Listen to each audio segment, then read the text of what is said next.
Telecom के बाद मुकेश अंबानी अब एंटरटेनमेंट सेक्टर का बादशाह बनने के लिए पूरी जोर शोर से तैयारी में लग चुके हैं।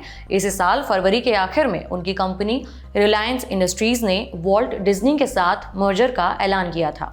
डील हुई तो सुर्खियों में भी आई, लेकिन हाल में ये डील तब खबरों में आई थी जब भारतीय प्रतिस्पर्धा आयोग ने इस डील को लेकर पेंच फंसा दिया था। अब खबर है कि लंबे इंतजार के बाद इस डील को मंजूरी मिल गई है। आज के खर्चा पानी में हम रिलायंस और डिज्नी डील पर विस्तार से बात करेंगे।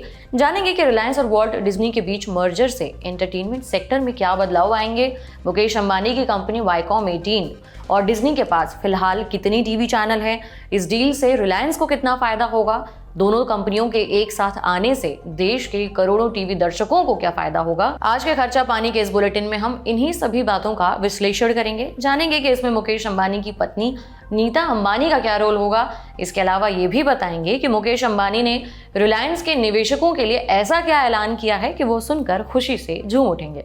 नमस्कार, मेरा नाम उपासना है और आप देखना शुरू कर चुके हैं द लल्लन टॉप का डेली फाइनेंशियल बुलेटिन खर्चा पानी। मुकेश अंबानी की कंपनी रिलायंस और वॉल्ट डिज्नी अब एक हो गई हैं। जी हां, कंपटीशन कमीशन ऑफ इंडिया यानी कि सीसीआई ने दोनों कंपनियों के मर्जर को मंजूरी दे दी है। भारतीय प्रतिस्पर्धा आयोग ने सोशल मीडिया प्लेटफॉर्म एक्स पर एक पोस्ट के जरिए यह जानकारी दी। इस डील के पूरा होने के बाद माना जा रहा है कि नई कंपनी देश की सबसे बड़ी मीडिया और मनोरंजन कंपनी होगी। आगे बढ़ने से पहले रिलायंस डिज्नी डील के बारे में अच्छे से जान लेते हैं। दरअसल इसी साल 28 फरवरी को रिलायंस इंडस्ट्रीज और वॉल्ट डिज्नी के बीच मर्जर को लेकर एक डील साइन हुई थी। अमेरिकी अखबार वॉल स्ट्रीट जर्नल ने बताया था कि इस डील में डिज्नी अपने भारतीय कारोबार का करीबन 60% हिस्सा मुकेश अंबानी की कंपनी वाईकॉम 18 को बेचेगी। फरवरी में जब ये डील हुई थी तब कहा गया था कि मर्जर के बाद जो नई कंपनी बनेगी उसकी वैल्यू करीबन $8.5 अरब होगी। आज की तारीख में लगभग 71,000 करोड़ रुपए। इस मर्जर के बाद बनी कंपनी में रिलायंस की 63.16% और डिज्नी की 36.84% की हिस्सेदारी होगी। अब समझते हैं कि इससे मनोरंजन सेक्टर में क्या बदलाव आएगा और रिलायंस को कितना फायदा होगा। जैसा कि इस डील को भारतीय एंटरटेनमेंट इंडस्ट्री में एक बड़े कदम के रूप में देखा जा रहा है। इस डील के पूरा होने पर देश के सबसे बड़े मनोरंजन और स्पोर्ट्स चैनल एक साथ जुड़ रहे हैं। रिलायंस की मीडिया कंपनी वाईकॉम 18 के पास 8 भाषाओं में 40 टीवी चैनल हैं। वहीं डिज्नी स्टार के 8 भाषाओं में करीबन 80 टीवी चैनल हैं। वाईकॉम 18 के 22 टीवी चैनल्स में Colors Rishtey, MTV Beats, Colors Cineplex Bollywood, Colors Cineplex Super Hits, Colors Infinity, Comedy Central और VH1 जैसे चैनल शामिल हैं। वाईकॉम 18 की बात करें तो उसके स्पोर्ट्स से जुड़े 18 चैनल हैं। इसमें star sports 1 Hindi, star sports 1, star sports 2, star sports 3, star sports first, star sports select 1, star sports select 2 जैसे अन्य चैनल हैं।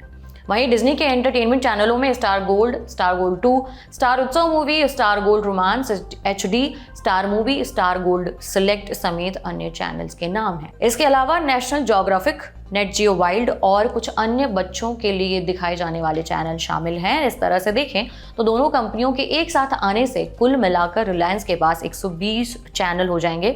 दोनों के पास OTT ऐप भी है। इनका नाम डिज्नी हॉटस्टार और जियो सिनेमा है। वाईकॉम 18 के पास भारतीय क्रिकेट बोर्ड यानी BCCI के क्रिकेट मैचों की टीवी राइट्स भी हैं, जबकि डिज्नी स्टार के पास 2027 तक IPL को दिखाने की टीवी राइट्स हैं।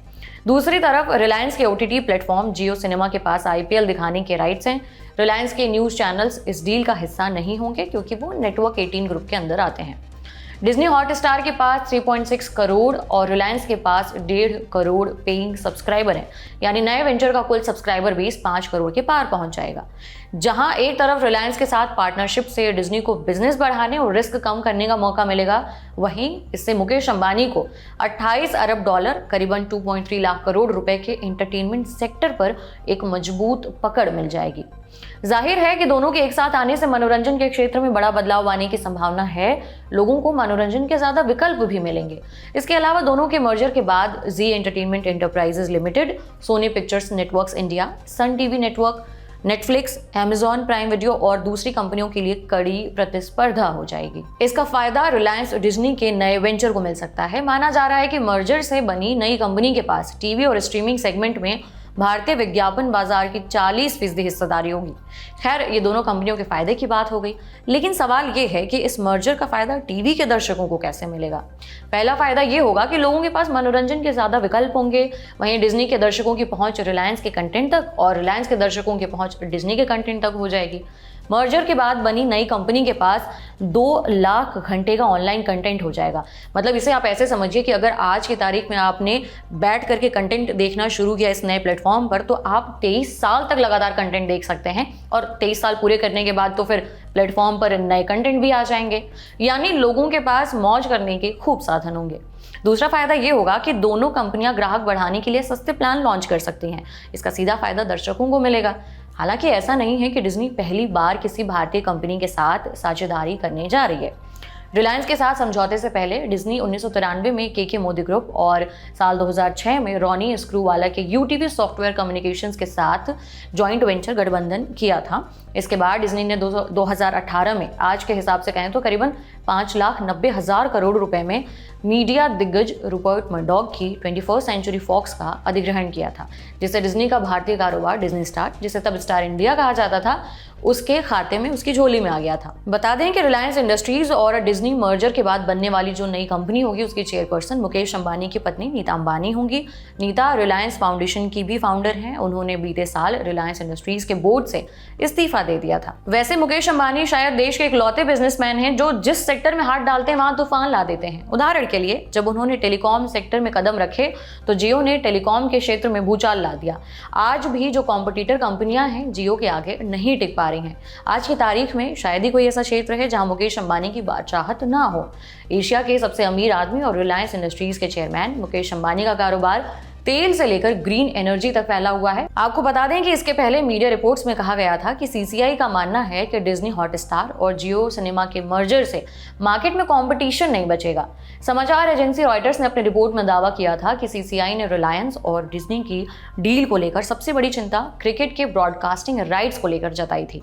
सीसीआई का मानना था कि रिलायंस डिज्नी के एक साथ आने से क्रिकेट प्रसारण के अरबों के जो अधिकार होंगे उन्हें चुनौती देने वाला कोई नहीं बचेगा और रिलायंस इंडस्ट्रीज मनमाने तरीके से कीमतें तय करेगी। ये तो रिलायंस और डिज्नी के मर्जर की खबर की बात हो गई। अब रिलायंस से ही जुड़ी एक और ज़रूरी और दूसरी खबर की बात करते हैं।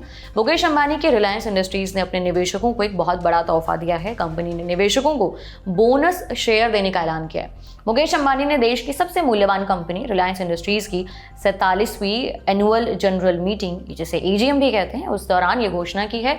मुकेश अंबानी ने कहा है कि रिलायंस के शेयर होल्डर्स को एक शेयर के बदले एक शेयर बतौर बोनस दिया जाएगा। रिलायंस इंडस्ट्रीज लिमिटेड ने स्टॉक एक्सचेंज को दी जानकारी में 1:1 के रेशियो में बोनस शेयर जारी करने की जानकारी दी। हालांकि 5 सितंबर को बोर्ड की बैठक होने वाली है जिसमें बोनस शेयर जारी करने के लिए अनुमति ली जाएगी।